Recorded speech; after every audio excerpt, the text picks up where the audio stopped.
is Monday, August 10th. Welcome to Korea 24. I'm your host, Andrew Jones. President Lee Jae-myung stressed the need to expedite efforts to construct semiconductor factories in the Jeolla region at a pace comparable to those in Japan's Kumamoto region by Taiwan's TSMC. More on that shortly. In today's in-depth news analysis, we discuss North Korea's economic growth. Pyongyang has now notched 3 straight years of growth above 3%.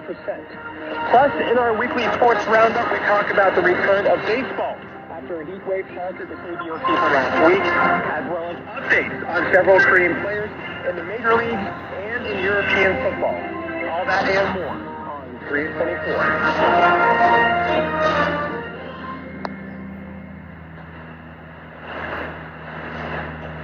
The second public-private meeting to review the progress of mega projects centered on semiconductor clusters and AI data centers was held at the presidential office on Monday.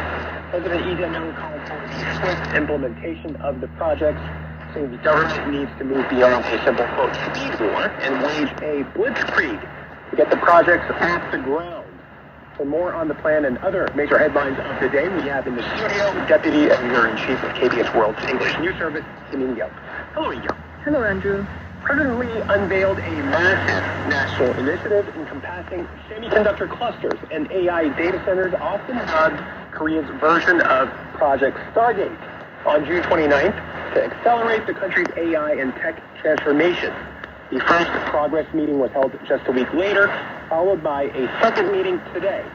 What major updates or decisions were discussed at today's session?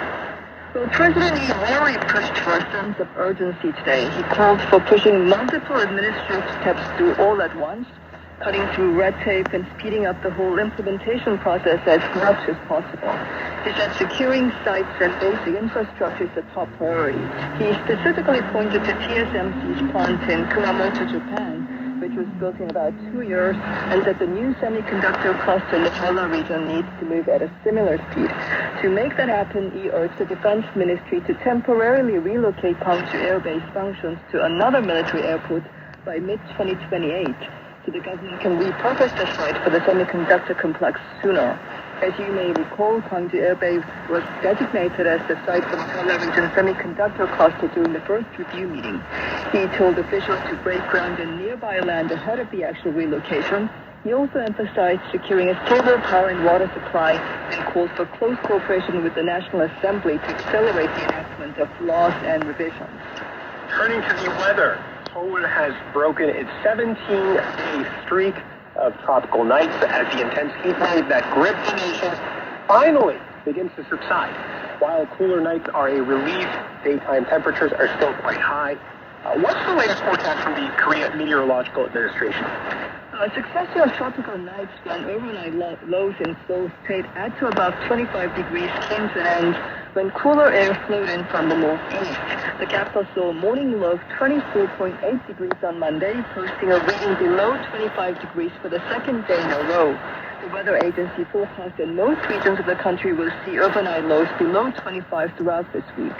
Seoul's morning low is expected to hit 25 degrees on Tuesday before dropping to 24 degrees through Thursday. Compared to last week, that's down around 4 degrees. While South Korea is finally breaking free of the extreme heat it experienced of the past week, heat wave watches are still in effect for the Seoul metro area, most parts of the Jeolla region, and some parts of the Chungcheong region and North Gyeongsang province. Has this drop in temperature led to a decrease in heat-related illnesses?